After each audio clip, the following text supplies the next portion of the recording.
सोमवती अमावस्या के दिन किया गया एक छोटा सा उपाय आपके बच्चों की शादी में आ रही बड़े से बड़ी अड़चन को तत्काल दूर करके जल्द से जल्द शादी होने का एक प्रबल योग बना सकता है। यदि आप अपने बच्चों की शादी को लेकर परेशान रहते हैं, आप अपने बच्चों की शादी में हो रही लगातार देरी को लेकर चिंता में रहते हैं, तो ये वीडियो आपके लिए है। आज जो उपाय मैं आपको बताने वाला हूं, यदि ये उपाय आपने सोमवती अमावस्या के दिन कर दिया तो विश्वास मानिए आपके बच्चों की शादी के लिए कोई न कोई अच्छा प्रस्ताव जरूर आएगा और शादी होने के प्रबल योग बन जाएंगे। ये उपाय यदि बच्चे खुद करना चाहें तो खुद कर सकते हैं, लेकिन मुझे पता है आजकल के कुछ बच्चे ऐसे होते हैं जिनके पास उपाय करने के लिए समय नहीं होता है। तो ऐसे सिचुएशन में माता पिता अपने बच्चों के शीघ्र विवाह के लिए ये उपाय जरूर करें। कई बार सिचुएशन क्या होती है, आपके जो बच्चे हैं वो दिखने में सुंदर होते हैं, उनकी जॉब भी अच्छी होती है या फिर अपना खुद का व्यापार होता है, भगवान की कृपा से आपका बैकग्राउंड भी काफी अच्छा होता है। इतना कुछ होने के बावजूद भी शादी में लगातार अड़चनें बनी रहती हैं, शादी के लिए रिश्ता पक्का होने में बाधाएं आती रहती हैं। ऐसा क्यों होता है? जन्म कुंडली का सप्तम भाव यदि अलगाववादी ग्रहों के प्रभाव में आ जाए या फिर जन्म कुंडली के सप्तम भाव का स्वामी पाप प्रभाव में आ जाए, राहु केतु शनि मंगल सूर्य इन ग्रहों के प्रभाव में यदि आ जाए या फिर जन्म कुंडली के 6, 8, 12 भाव में जाकर बैठ जाए, तो इस प्रकार की सिचुएशन बन जाती है। ऐसी सिचुएशन में क्या होगा, रिश्ते आएंगे, बातें चलेंगी, लेकिन कोई भी बात कोई भी रिश्ता सफलता तक नहीं पहुंच पाएगा, बीच में ही ब्रेक हो जाएगा। और कई बार यदि रिश्ता पक्का हो भी जाए तो बिल्कुल एंड में जाकर कोई न कोई ऐसी बात निकल कर सामने आएगी जिसके चलते रिश्ता टूट जाएगा। कभी लड़की वाले मना कर देंगे, कभी लड़के वालों की तरफ से ना हो जाएगी, देखने वाले आएंगे, देख कर चले जाएंगे, लेकिन किसी भी प्रकार का पॉजिटिव रिप्लाई आपको मिल नहीं पाएगा। एक बार तो आपको ऐसा लगेगा कि अब की बार तो रिश्ता फाइनल हो जाएगा, सारी बातें ठीक चल रही हैं, लेकिन आप देखोगे अंत में बात बिगड़ जाएगी। कुछ ऐसे रिश्ते आएंगे जो आपके लेवल के नहीं हैं, आपको पसंद ही नहीं है, तो आप अपनी तरफ से मना कर दोगे। और कोई ऐसा रिश्ता जो आपके लेवल का है, आपको पसंद है, आप करना चाहते हो, तो वो रिश्ता सामने से पक्का नहीं हो पाएगा। तो ऐसी सिचुएशन में बच्चे तो परेशान होते ही हैं, लेकिन बच्चों से कहीं ज्यादा परेशान माता पिता हो जाते हैं, क्योंकि हर माता पिता यही चाहता है कि बच्चों की शादी समय पर हो जाए, उनका घर बस जाए, उनको एक ऐसा जीवन साथी मिल जाए जो जीवन भर उनका साथ निभा सके। तो प्रिय दर्शकों, यदि इस प्रकार की सिचुएशन आप लोगों के साथ बनी हुई है तो चिंता करने की आवश्यकता नहीं है। इस उपाय को अच्छे से समझ लीजिए और मेरे द्वारा बताए गए तरीके से सोमवती अमावस्या के दिन कर दीजिए। उपाय बताऊं इससे पहले आपसे निवेदन करना चाहूंगा, यदि आप चैनल पर नए हैं और अभी तक आपने इस चैनल को सब्सक्राइब नहीं किया है तो मुझसे लगातार जुड़े रहने के लिए अभी इस चैनल को सब्सक्राइब कर लीजिए और बेल आइकन को भी प्रेस करके रखिए, ताकि हमारी आने वाली इसी प्रकार की नई वीडियो का नोटिफिकेशन आपको मिल जाए और वो वीडियो आप आसानी से देख पाए। अब आप उपाय सुन लीजिए, इसको ध्यान से सुन लीजिए। मैंने आपको बताया 30 दिसंबर 2024 को सोमवती अमावस्या का एक दुर्लभ योग बन रहा है।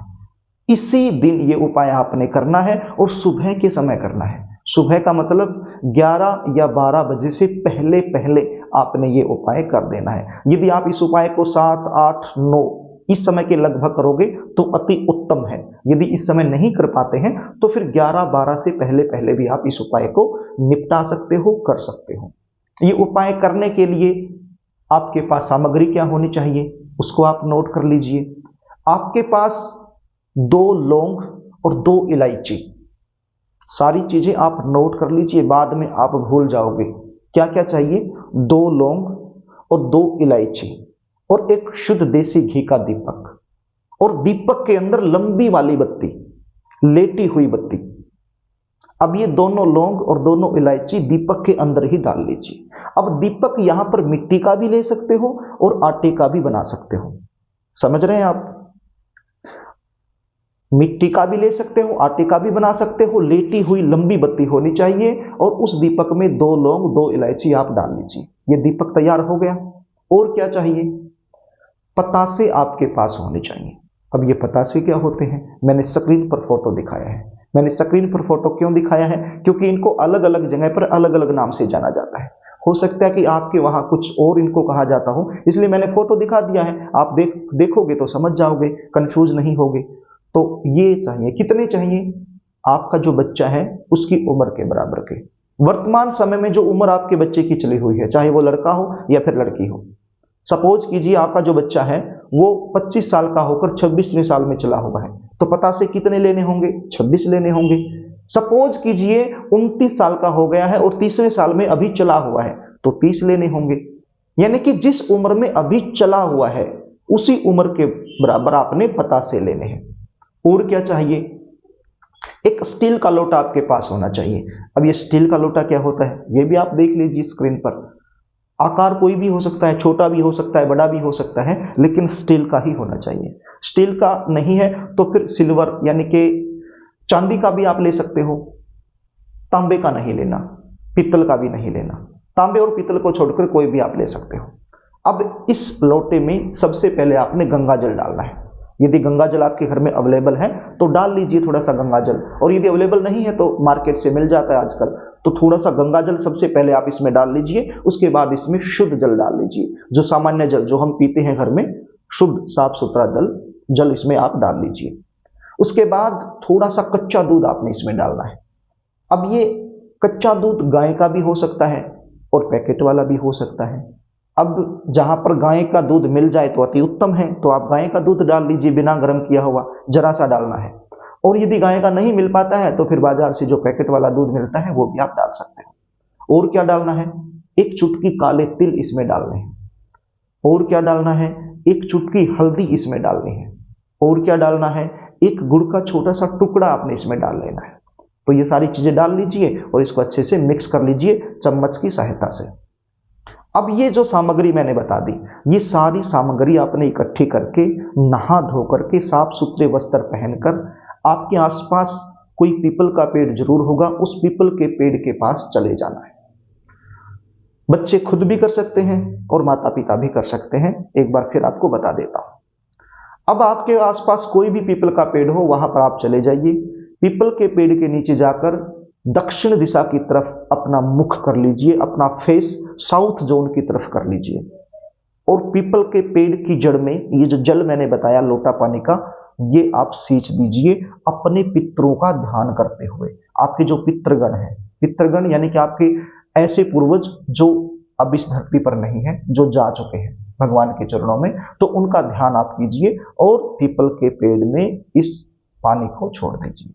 उसके बाद ये जो दीपक मैंने बताया, इस दीपक को पीपल के पेड़ की जड़ के पास रखकर जला दीजिए, अपनी मनोकामना बोलते हुए, अपने पितरों का ध्यान करते हुए, बच्चों की जल्दी शादी होने की प्रार्थना करते हुए। दीपक जलाने के बाद ये जो पतासे मैंने आपको बताए हैं, ये पतासे भी आपने दीपक के पास ही रख देने हैं अपनी मनोकामना बोलते हुए। पतासे रखने के बाद आपने हाथ जोड़ करके बिल्कुल सरल भाव से, श्रद्धा और विश्वास के साथ प्रार्थना करनी है अपने बच्चों के शीघ्र विवाह होने के लिए। आपके जो पितृदेव हैं उन पितरों से आपने प्रार्थना करनी है, भगवान विष्णु से प्रार्थना करनी है अपने बच्चों के शीघ्र विवाह होने के लिए। आपकी प्रार्थना में भाव होना चाहिए। जितनी श्रद्धा और विश्वास के साथ प्रार्थना करोगे हाथ जोड़कर, उतना ही ज्यादा रिजल्ट आपको मिलेगा। तो इस प्रकार से आप ये उपाय सोमवती अमावस्या के दिन कर सकते हो।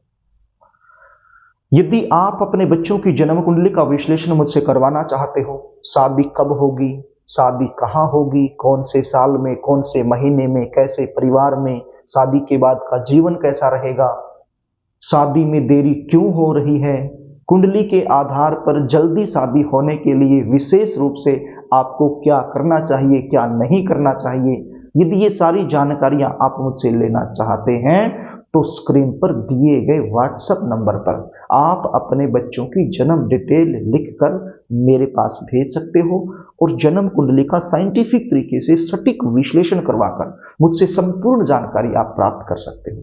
जन्म कुंडली विश्लेषण की हमारी एक फीस होती है, वो फीस आपको पे करनी होती है, उसके बाद ही संपूर्ण जानकारी आपको दी जाती है। अब वो फीस क्या होती है, क्या चीजें हैं, वो आप व्हाट्सएप पर मैसेज करके जान सकते हो। तो प्रिय दर्शकों, यदि कार्यक्रम आपको अच्छा लगे तो इस वीडियो को लाइक जरूर करना, इसको शेयर भी करना, ताकि आप पुण्य के भागीदार बन जाएं। और एक बार फिर आपसे निवेदन करना चाहूँगा, यदि आपने अभी तक चैनल को सब्सक्राइब नहीं किया है तो मुझसे लगातार जुड़े रहने के लिए अभी इस चैनल को सब्सक्राइब कर लीजिएगा। आज के लिए बस इतना ही, आगे फिर मिलेंगे, तब तक के लिए नमस्कार।